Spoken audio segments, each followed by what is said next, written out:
you live from the Vegas Video Network studios, just steps from the Las Vegas Strip, it's golf and other four-letter words.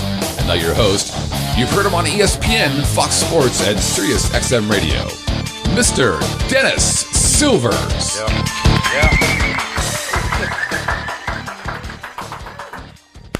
Well, thank you very much, everybody. Welcome to another edition of Golf and Other Four-Letter Words, as mentioned, right here on the Vegas Video Network. Glad to be sharing the next 30 minutes with you. We've got a great show in store for you. Got some great golf tips with Bob May at the end of the show. Got some very, very good stuff in birdies and bogeys. And, of course, we're going to talk about a little tournament that just concluded yesterday at Augusta National. Called the Masters. Very, very exciting. Hope you had a chance to watch as much of it as you can. And by the way, hope everybody celebrated a nice Easter Sunday yesterday and found lots of chocolate eggs and all of that stuff. I felt terrible yesterday because I forgot it was Easter, and I had rabbit for dinner. Okay, that obviously is going nowhere. That's going nowhere. It's going nowhere. All right. We'll continue. Anyway, let me get right into the show and introduce a gentleman I've known for a long time here in Las Vegas. A lot of you out there that are golf fans probably are familiar with this gentleman as well. A PGA Tour professional, played both on the PGA Tour, a little bit on the Nationwide Tour, has a new venture going on in his life. There he is that we'll talk about. So let's give it up right now for Mr. Bob May. Robert, how are you? Good, doing great. Glad you could make it. Glad to be here. Thanks for dressing, coming right from the Lexington. I had no idea your knees were that hairy. Oh, no, they're really hairy, aren't they? We couldn't get a scary, camera. Huh? It is a little bit scary. Anyway, I mentioned Bob has a new venture. We're going to talk about it a little bit more in the broadcast, but real quickly, Bob, along with former tour player Jeff Gallagher, has started the Bob May Golf Academy out at Silverstone, which is in the northwest part of the valley. And real quickly, how long have you had that thing up and running off the ground? We opened about a month ago. Okay. So it's brand new. Brand new and fresh, and we're ready to go. All right, we'll tell you more about it because I know people here in town are always looking to get better, as I am, and find some very, very good instruction. Bob turned pro in 1991, joined the PGA Tour in 94. Bob has 3 second-place finishes on the PGA Tour, and in 1999 won the British Masters, which was a very, very nice accomplishment. What do you remember about that win over there, Bob? At the British Masters, well, one thing is I was in the final group with Colin Montgomery. Great. He'd won 5 times already that year. So it's like, wow, you're going against a guy, you're 3 shots behind starting the last day, and got off to a quick start. After what I remember is after 6 or 7 holes, I had a 3-shot lead on him. Mm-hmm. And, trying to win your first tournament, you keep on thinking about things, and it's like, no, don't get ahead of yourself. 1 shot at a time, 1 hole at a time. Everybody hears that, but you really got to do that. Yeah, and he's actually one of my favorite people to watch. But I'm sure, was he expressing, as he typically does, any displeasure with you beating him around the golf course? Well, he wasn't happy. He was trying to break Seve Ballesteros' record of 6 wins in 1 year. Yeah. So he was trying to get that 6th win, and unfortunately, as they call us over there, sometimes as septics, Septic had to stop him. Yeah, no, that is a very, very nice story and a great win. Also, you might remember Bob, and I'm sure he's heard this ad nauseum. Bob was in a playoff with Tiger Woods in the year 2000 at the PGA Championship at a great, great venue in Valhalla. I'm sure you still have people coming up to you and reminiscing about that. I do. I have people asking me about it every day. Hey, I still remember that. That was great. Man, what was that? 2-3 years ago? I'm like, no, think about it a little harder. Yeah. Oh, okay, 4 or 5. I'm like, no, it's going on 10. And now it's going on 12. Yeah. So it's great that they still remember it as well as they do. Very, very exciting. I remember watching it, just glued to the set. It was absolutely incredible. We're going to talk about the Masters, of course, coming up. You played in the Masters in 2001. I think you had a T43. Bob, briefly, how much has the golf course changed from what you saw this past weekend from when you played it? Well, when I played it, there was no rough. So, you had no rough, so you could pretty much get it on the green from anywhere. But, the balls change a lot. The ball's going probably 15 yards further, so they need to make the golf course, give it a little defense, to protect itself from the length that the golf ball is going now. But that golf course is all about putting the ball in the right position. Yeah. The greens are so fast. They're so good, but, not only are you trying to play good, it's the Masters. Right. To us, that's the biggest tournament in the United States, probably. I tell people that, and I've been there twice, I tell people that have not been there, it's so much different, as you know, in person as opposed to watching it on television. You see it on television, you don't appreciate the elevation changes, the humps and bumps in the fairway, a lot of false fronts on the front of the green and runoffs on the side. It's a lot different in person, isn't it? No, when you walk out there in person, I walked out early Monday morning for my practice round, and we were out there real early before people are out there, and I was like, what's that green out there? And then I started looking, I was like, that's the 18th green.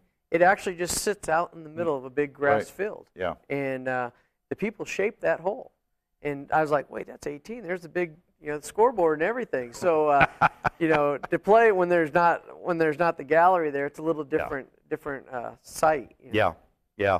You've played in the Masters, as we just mentioned. You've played in the U.S. Open, the British, and the PGA. Which is your favorite out of all of those? Boy, they're all special. But, I will say the golf fans in Europe are just amazing at the British Open. I was lucky enough to play the British Open at St. Andrews and Royal Birkdale and some really good golf courses. And, they're great fans over there. Not saying we don't have great fans over here. They do, but just the whole history of that's where golf started.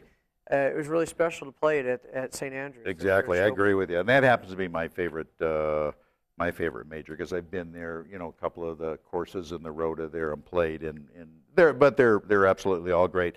Bob Hurt is back in 2003, and it kind of curtailed a full-time playing career, if you will. What happened there, and how you doing with it? Well, my back went out on me in 03 at the Byron Nelson on the 18th tee on Sunday. Had a good round going, hit a tee ball. Luckily enough, I got it up onto the green and shot 64 that day. And thought, okay, I'll go home and take a couple weeks off. My back's hurting a little bit. And went home, and at the end of that week, I thought, well, maybe I'll try to hit a few balls. It still hurt, so I took another week off. And at the end of 3 weeks, and it still hurt, I knew there's something's going on. I better go see a doctor. And I went and saw a doctor, and I had a spinal stenosis, but it wasn't from age. It was just genetically. My spinal nerve canal was about twice as small as a normal man. So any type of bulging disc I got, it would shut me down. Yep. So I tried to rehab for about 6 months, and it lasted for about 3 days after 6 months of rehab. So then I went in and had surgery, and I was bed rest for 10 weeks, where I went to the bed, to the shower, and back to bed for 10 weeks. And it was hard. I lost the feeling in my feet, and had to, I've gotten all my feeling back now, and I had my spine was routed out from L3 all the way to S1, and I've got great feeling now, but every so often I get little setbacks here and there. Yeah, and it's not that uncommon to have that, is it? No, I had some doctors say, "Oh, I can't believe you can't go back to golfing now. You look like you're in great shape. You're working out every day." And I'm like, "Yeah, but you just don't understand how it hurts." Yeah. And golf is really tough on the back. Golf's very hard.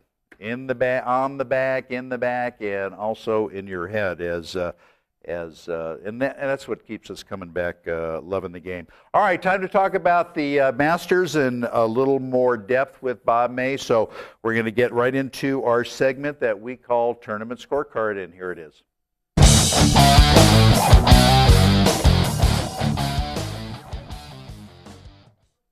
All right, welcome back, everybody, to Golf and Other Four-Letter Words. Bob May, along with Dennis Silver, is going to talk about the Masters that just concluded yesterday. And if you're just arriving here from another planet, you don't know, long-hitting lefty Bubba Watson wins the 2012 Masters by defeating South African Louis Oosthuizen on the second playoff hole to win his first major championship. you know, in my mind, though, and we'll again talk about it in a little bit, not to distract from Bubba, but he kind of had to share the story, of course, with Louis Oosthuizen having the double eagle that he did. Very, very rare. I guess what they said, the fourth only in Masters history on number 2, the par 5, which was just absolutely awesome. And I don't know if you saw it live when it was happening. No, but, I did not see it was that. just incredible, just absolutely No, incredible. I mean, to make a 2 on number 2, what a way to start a round. Yeah, what a way to start a round, exactly. But, you know, and congratulations to Bubba. Played well, obviously. Pulled it out when he had to. All the accolades and kudos. In my mind, though, Bob, I want to ask you, as you know, Phil Mickelson on the par 3 fourth hole takes a triple bogey 6, but yet plays well enough to come back, missing the playoff by just 2 shots. His ball goes left into a bunch of junk. Tries to hit it out of a bunch of garbage rather than taking a drop. He had a bunch of options there. Puts it in the bunker. Bottom line is takes a 6. How would you? And I thought he made a terrible mistake there. He could have even gone back to the tee, knocked it on, maybe hoped for 4. How would you have played it in the same situation, knowing that hole? Wow, I mean, knowing that hole, it's not an easy shot hitting into that absolutely green back not. to the tee. So I'm sure he was thinking that already. And you know, you always second guess after it doesn't turn out when you try to hit it. So I mean, if he would have hit out and he pulled it off, he would have been a hero. But you never know. So I think really that he thought he had a good chance of knocking that out onto the green. Yeah. And don't forget, you know, as you know, Phil's left-handed. He tried to hit a right-handed shot there. You know, tough number 1. But when you're entangled in the ivy and the weeds and all of this stuff, makes it even that much tougher. But I just question his judgment. You know, it's always easy to be a armchair quarterback, a Sunday quarterback, you know, the next day. But I think he could have saved himself at least 1 shot that could have maybe got him into the playoff, but we will never know. But, you know, for T3 isn't all that bad in the Masters. By the way, before we forget, a mutual friend of ours, congratulations to former UNLV standout Andres Gonzalez, you know, the guy with the real long hair, won his first tour event, won the Soboba Golf Classic in California for his first win. Picks up a check, I think, for about $135,000, so he's going to be buying lunch for a while. Yeah, we'll let Andres buy us lunch for a couple of days. Yeah, for a couple of days, but congratulations to him. Good guy. Also, there's a lot of ways, as you know, to get a hold of us. You can send us your email, and that's simply golf@vegasvideonetwork.com. We've got a toll-free line for you, 1-866-966-4599. If you want to ring us up on the telephone, if you prefer to go into the live chat room, just go on our homepage, vegasvideonetwork.com, hit that little live chat icon, and send us your questions, comments, suggestions, your gripes, whatever. Send us money. We're not caring. We're also, if you missed the show, if you missed Bob and I on this episode, we archive the shows. Just go to vegasvideonetwork.com, find the show, click it on. We're on iTunes. We're on YouTube a lot because the network is a YouTube partner. We've got Roku television going. Sundays from noon, Saturday, from noon on AM 1400 KSHP re-airs all of the videos of all of the shows on the network. So keep that in mind. All right, time for a break or second segment? Break. All right. Bob and I are going to step away, take a short break here on Golf and Other Four-Letter Words. And when we return, we'll have our second segment, a real fun one for you called Birdies and Bogeys. So stay with us. We're back with you right after this. Traditional media believes that after about 3 minutes, you'll tune out. Most Vegas media companies think if it doesn't jiggle, you won't tune in. At the Vegas Video Network, we think both are wrong.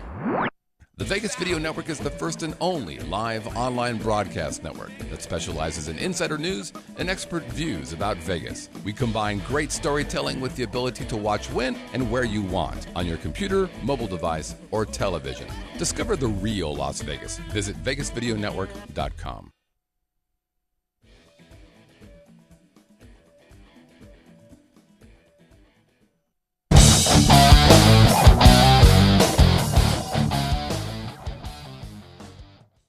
All right, we're back, everybody, with Bubba More golf and other four-letter words right here on the Vegas Video Network. He's Bob May. I'm Dennis Silvers.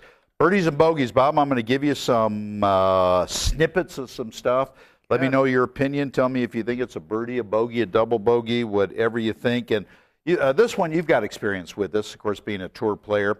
Jason Dufner, who you very well might know, apparently had some room on his shirt over the weekend at the Masters, and at the very last deal was able to cut a deal with Wyndham Hotel and Resorts for just the weekend there at the Masters, where he wore their logo on his pocket in front of his shirt, and that came with a bonus and a possible contract extension if Jason went ahead and won the Masters, which, of course, he did not.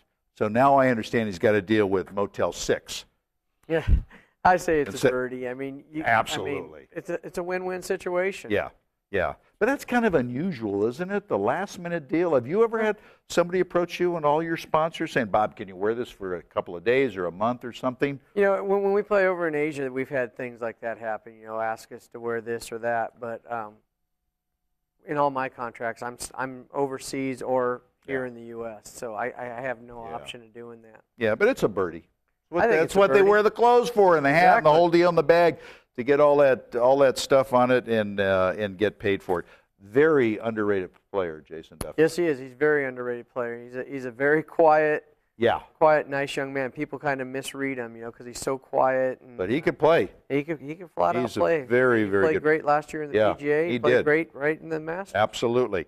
All right, it's reported that if Louis Oosthuizen went on to win the Masters, and of course he lost in a playoff, the ball he used to make the albatross, a.k.a. double eagle, that he threw into the crowd, and by the way was caught by a guy by the name of Wayne Mitchell, would be worth $20,000. However, because of the fact that he didn't win the tournament, the ball's value dropped to about $2,500. That's what it would be estimated. He got the ball back, by the way, and he donated it to Augusta National because of the double eagle.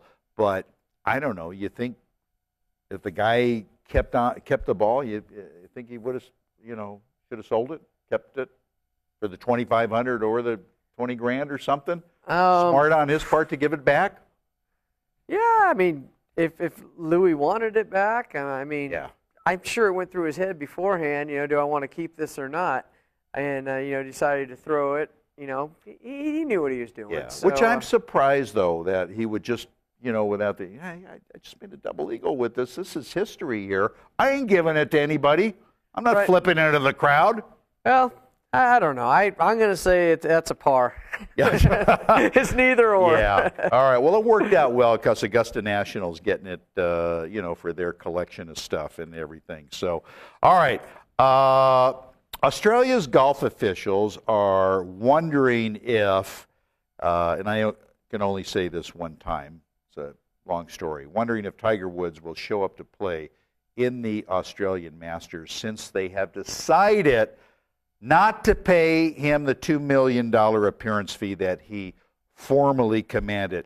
They admit a no-show by Tiger would cost them millions in lost revenue, but they've had it with him, not playing good. They didn't like the annex that he pulled at Augusta National. Yet to be seen whether he's going to get in trouble with the tour. Birdie or bogey on their thinking? What do you think? Well, my opinion, it's a bogey on their thinking. Tiger's a big draw. Yeah. You want your tournament to be successful, you got to have Tiger Woods in it. And, Tiger, not taking anything from Arnold and Jack and Trevino and Player and all these guys, but he's the biggest draw right now. And to have him in the field, he's made the purses what they are. He did, and they said on the wire they paid him too, but they brought in $34 million with his last appearance. So, do the math. Yeah, exactly. Do the math. So, but, they'll see. There's a lot of guys out there that do, throw their club down and do this, that, and the other, but they're not on TV as much as he is, so Exactly they don't get caught. Exactly right. You know, it's nice to know that he cares, right? That's exactly right. He's emotional. All these guys are emotional. Everybody does it. Pros, amateurs. I mean, it's just the nature of the game. It's so frustrating. But that's why everybody likes it. All right, I'll tell you what. Again, Bob and I are going to step away for a short station ID. We come back. Get your paper ready. Get your pens ready. We've got some great questions that were emailed in by our viewers that Bob's going to answer, help you and me with our golf game. So stay tuned. We come back, we're going to have Handicap Helper. This is David Ivey from Pub Crawl. It's funny because it's David from. Wait, you should just leave it on. Hi, I'm David Ivey from Pub Crawl, and you're watching the Vegas Video Network.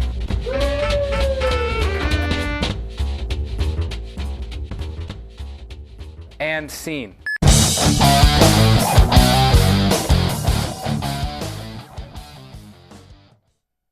All right, welcome back, everybody, to just about the end of the show. We've got some great golf tips that we're going to be hearing from Bob May, vis-a-vis some great questions that were sent in. And, Bob, we're going to start with this one from Bernard. He said he's tall, he's 6'4", and needs longer clubs. Really? What's the rule of thumb, Bob, for getting the proper length clubs? I guess when you get fitted. Well, when you get fitted. For somebody that long. Right. That long, that big. When you get fitted, you know, the person should take all that in consideration. Believe it or not, I'm only 5'7", and my clubs are an inch over because I don't like to bend over that much. Yeah. So what they need to do is go get properly fitted. But at 6'4", if I'm fitting you, I'm going to put you in at least an inch to an inch and a half over standard length. Yeah. And then we'll match your lie to that. Yeah. You got to remember, good point about the lie angle and the whole thing, because that's just important also. Andrew hits his iron shots. A lot of times he thinks too much on the bottom of the club. What's proper? He wants to know, and I guess by that he means, is a groove or too low or something. Where should he be hitting these things? Obviously in the center, but where? Right, in the center. A lot of it depends. Are you playing on real tight fairways? Or are you playing on fluffy fairways? If the fairway's fluffy and you're hitting it, on the bottom groove, then you're probably not staying down on it. But if it's on a tight fairway, it's hard to get it up high on the face. Right.